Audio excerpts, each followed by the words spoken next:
Olá, crianças, tudo bem? Então, agora vamos para a nossa aula de ciências. Então, presta atenção aqui. O que significa esse símbolo para vocês? Para muitos, o coração é sinal de carinho, de emoções, de sentimentos, de amor, tá? De amor, né? Mas a gente tem que pensar que o coração é um órgão do nosso corpo e ele é responsável por uma função muito importante. E hoje a gente vai descobrir qual é essa função do coração, tá bom? De qual sistema do corpo ele participa. Nós já vimos o sistema respiratório, que é o da respiração, que ocorre a troca dos gases com o meio ambiente. Então, a gente puxa o gás oxigênio e o gás oxigênio vai para nossas células para que elas produzam energia. E quando as células produzem energia, elas geram gás carbônico que a gente manda para fora. E é uma troca assim constantemente, é um ciclo. O sistema digestório faz com que os nossos alimentos que a gente consome, a gente consiga separar o que é bom para o nosso corpo e o que é ruim para o nosso corpo. Então, os nutrientes retirados dos alimentos que a gente consome, junto com o gás oxigênio que a gente respira, faz com que as células tenham energia. Mas, como o oxigênio que a gente teve no nariz, entrou no nariz e foi para o pulmão, que a gente sabe tudo o que aconteceu, chega até essas células aí que estão aí? Como será? Para isso, nós temos o sistema cardiovascular, que faz com que haja a circulação do oxigênio e dos nutrientes pelas células do nosso corpo, tá? Para que a gente produza energia e para que a gente cumpra as nossas funções. Abram a apostila de vocês na página 90 e coloquem a data de hoje, dia 19/10, tá? Então, começando. Sistema cardiovascular. O sistema cardiovascular é o responsável pela circulação do sangue em todo o nosso corpo. E é esse sangue que carrega o oxigênio, que carrega os nutrientes, tá? Esse sistema é formado pelo sangue, pelo coração e pelos vasos sanguíneos. O sangue é um líquido de cor avermelhada que transporta substâncias pelo corpo. Então, todo mundo já deve ter cortado o dedo e visto qual é a aparência do sangue no nosso corpo, né? Os vasos sanguíneos são tubos ligados entre si por onde circula o sangue. Então, são pequenos tubinhos que a gente tem no corpo todo que fazem com que o sangue circule. E o coração é um órgão que impulsiona o sangue pelos vasos e mantém essa circulação. Então, o coração é como se fosse uma bomba. Então, quando a gente aperta uma bomba de ar, o ar vai saindo, não é? O coração, quando a gente faz esse movimento no nosso corpo, que a gente não pensa, é um movimento involuntário, quando ocorre esse movimento, ele está bombeando sangue para todos os vasos e todos os cantos do nosso corpo. Aqui a gente tem uma representação do coração e alguns vasos sanguíneos que formam o sistema cardiovascular. Tá? Então, vocês podem ver que os vasos sanguíneos estão em todo o corpo. O sangue é um líquido que circula no interior dos vasos sanguíneos. E o que ele faz? Ele transporta várias substâncias que distribui pelas células do corpo. Então, os nutrientes que a gente consegue por meio do sistema digestório, o gás oxigênio absorvido pelo pulmão, são esses que são transportados pelo sangue para as células do corpo. Então, o sangue é como se fosse um caminhãozinho que transporta tudo para as células, tá? Vamos pensar assim. Da mesma maneira, o gás carbônico produzido pela respiração celular, que é um gás que é tóxico para o nosso corpo e precisa ser eliminado, ele vai até os pulmões para ser eliminado pelo sangue também é transportado. Então, o sangue vai lá e deixa um pouquinho de gás oxigênio e tira o gás carbônico das células. para eliminarmos, ok?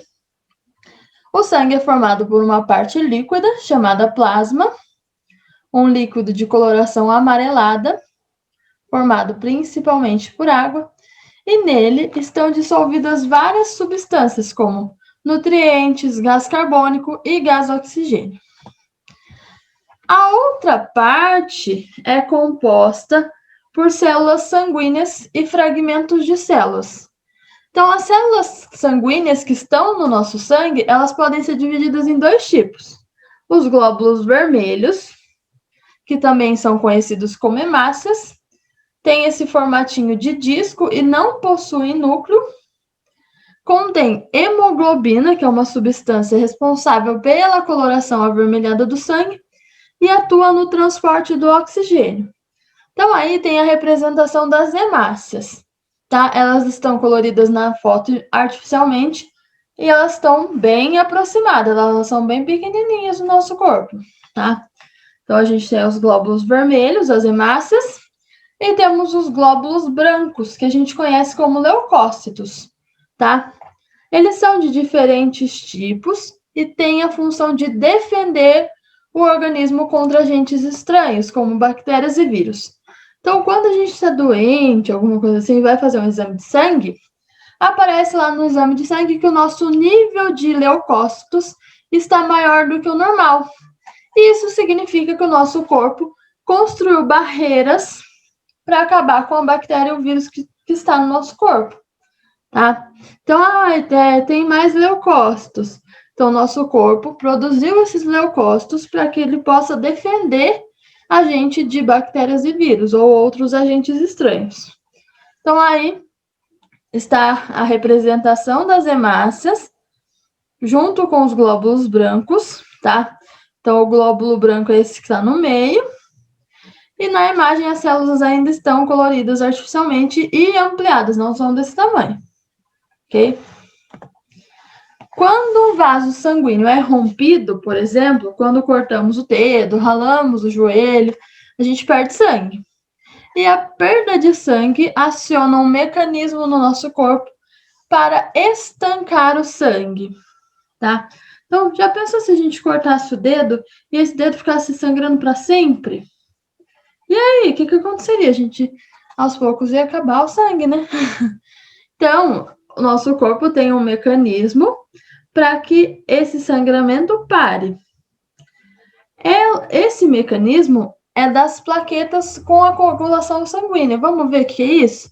Então, as plaquetas, que são fragmentos celulares contidos no sangue, grudam na parede do vaso sanguíneo rompido e liberam várias substâncias.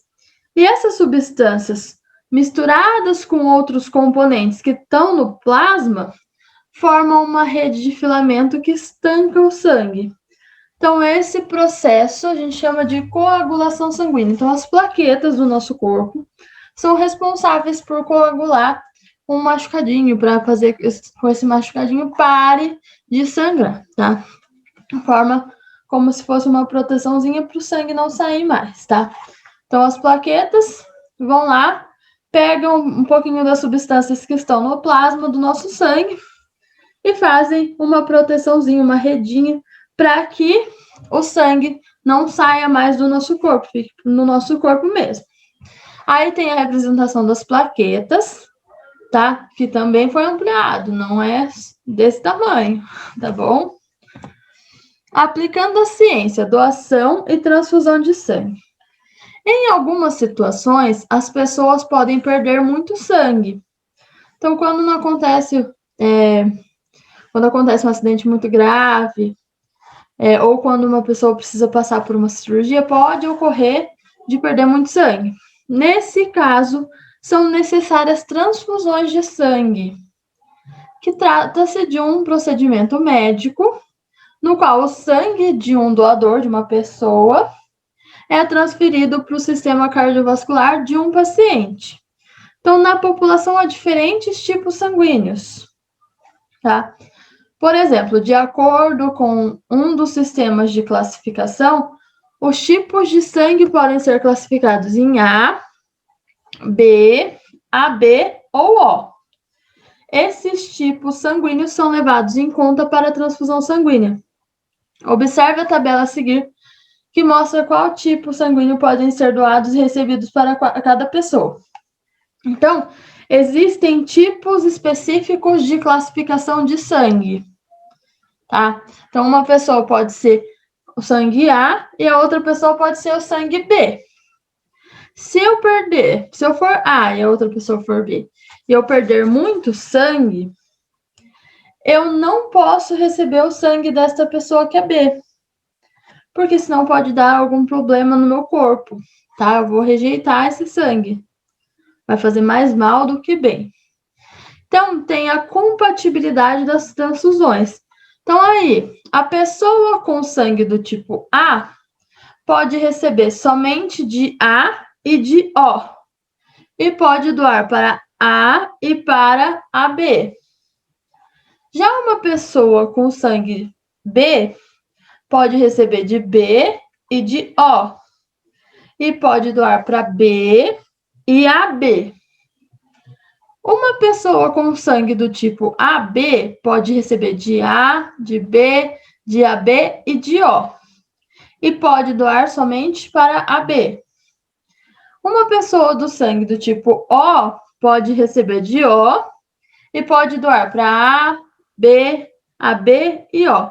Então, o sangue do tipo O é o que os médicos chamam de tipo universal, que pode doar para todos, mas não recebe de todos, tá? Então, é um tipo especial. Quem tem sangue do tipo O pode doar para pessoas de todos os tipos sanguíneos. Por isso, indivíduos do sangue O são considerados doadores universais. Já pessoas com sangue AB podem receber sangue de todos os tipos. Por isso, quem tem sangue AB é considerado receptor universal, ele pode receber de todos os outros tipos. Quando as transfusões são necessárias, os médicos costumam recorrer a bancos de sangue, onde o sangue que é doado fica armazenado. As doações de sangue podem ser feitas por pessoas de 18 a 65 anos com mais de 50 quilos e boa saúde. E na coleta de sangue são retirados cerca de 500 ml, que são separados em vários componentes. Dessa forma, uma única doação pode ajudar várias pessoas.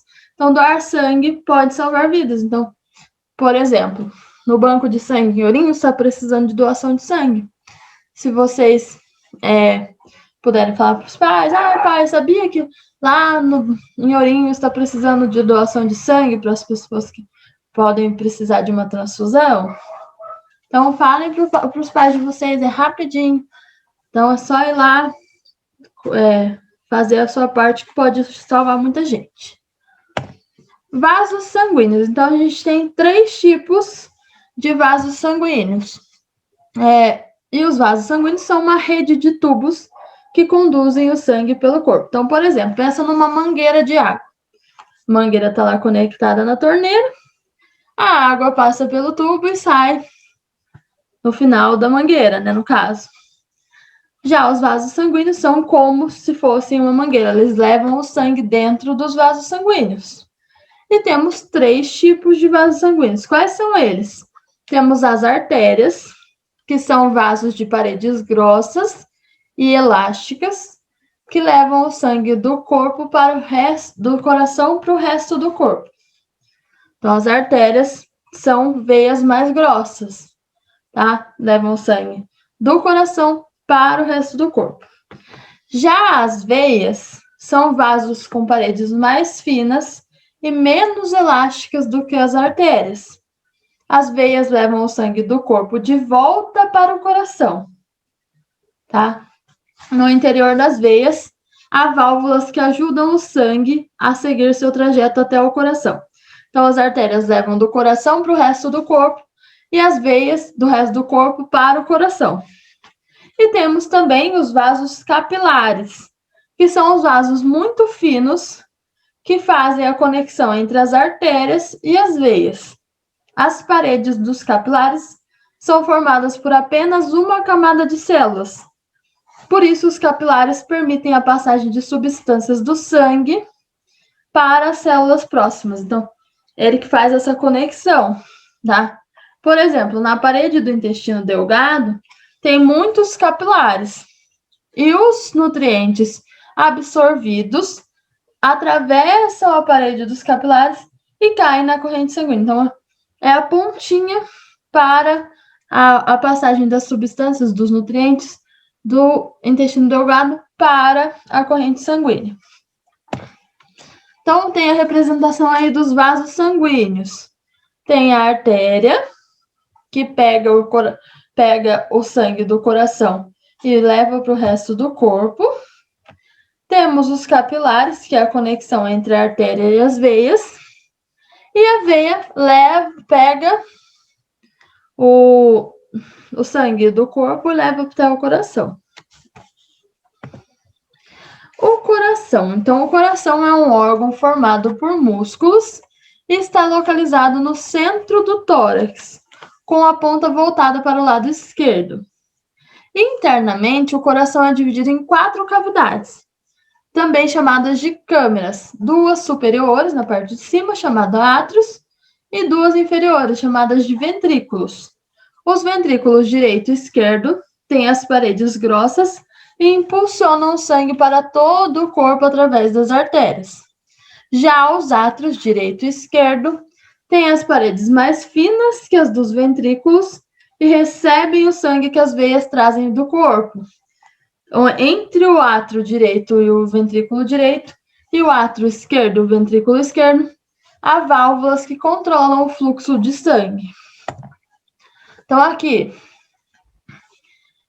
essa vermelha são as artérias que levam o sangue para o corpo, tá? Então, o vermelho que está representado aí leva o sangue para o corpo. Já o azul são as veias que trazem o sangue do corpo para o coração, tá? Então, temos o átrio direito, o átrio esquerdo, o ventrículo direito e o ventrículo esquerdo, tá? E as veias que trazem o sangue dos pulmões e a artéria que leva o sangue para os pulmões, tá? Representação do coração na primeira imagem, vemos o coração e alguns vasos sanguíneos. E na segunda imagem, a gente pode ver o coração em um corte. Então, por dentro, como que são as válvulas, tá? Então, aqui tem o átrio direito, o átrio esquerdo, o ventrículo direito e o ventrículo esquerdo. E em volta a gente tem o músculo cardíaco, que é o que faz o movimento, tá? Então, é assim que funciona o coração visto em corte, ok? Para impulsionar o sangue, o músculo do coração se contrai e relaxa constantemente.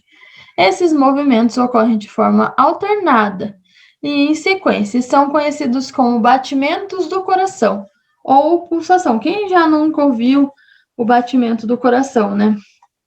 Os batimentos têm um ritmo e uma frequência. E o coração de um ser humano adulto, por exemplo, bate cerca de 70 vezes em 1 minuto no estado de repouso. Conseguimos sentir a pulsação do coração tocando algumas regiões do corpo, como as têmporas, a lateral do pescoço, o punho, tá? Então, aqui o moço está demonstrando como verificar os batimentos cardíacos através do pescoço, tá? Em cada batimento do coração, as veias levam o sangue para os átrios, que enchem. Os átrios se contraem e mandam o sangue para os ventrículos. As válvulas que tem entre os átrios e os ventrículos se fecham, os ventrículos se contraem, que faz com que o sangue saia e vá para dentro das artérias. E, por sua vez, o sangue vai para os pulmões e para o resto do corpo. Você sabia?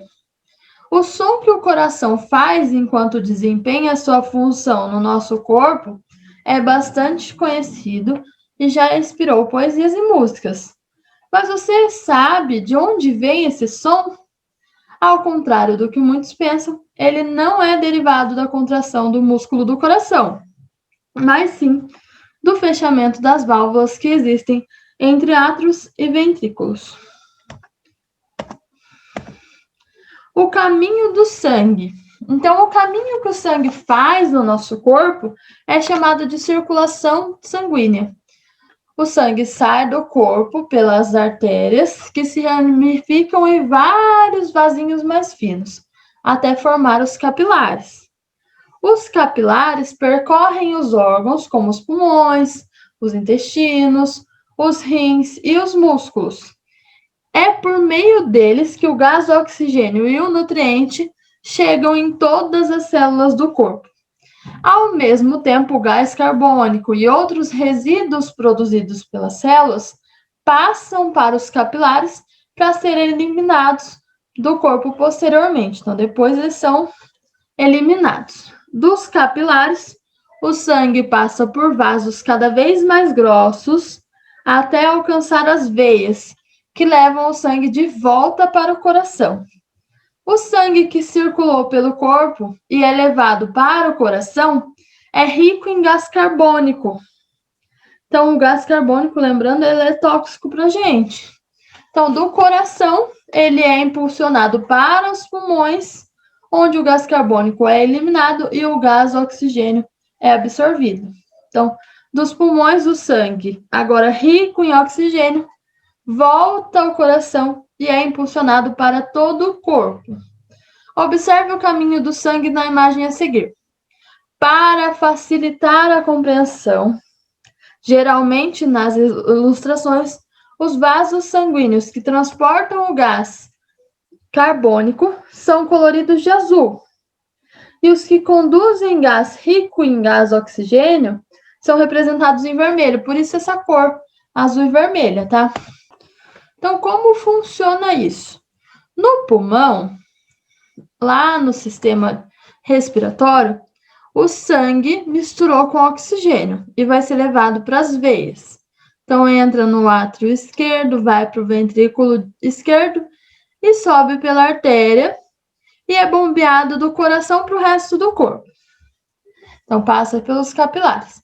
Os capilares transportam esse sangue com gás oxigênio para as células e pega o gás carbônico que estão nessas células para transportar para o pulmão de novo. E é isso que acontece aqui, ó. O sangue que foi deixado com gás oxigênio agora está com gás carbônico. E esse gás precisa voltar para o coração e para o pulmão para ser eliminado. Então, o gás carbônico volta para o pulmão, entra pelo átrio direito e pelo ventrículo direito, e depois sai pela artéria e é devolvido para os pulmões para ser eliminado. Pensando nisso, vocês têm algumas atividades para responder. Então, responda a questão 1, 2, 3 e 4, que estão na página 100 e 101. Ok? Beijos e até mais. Tchau, tchau.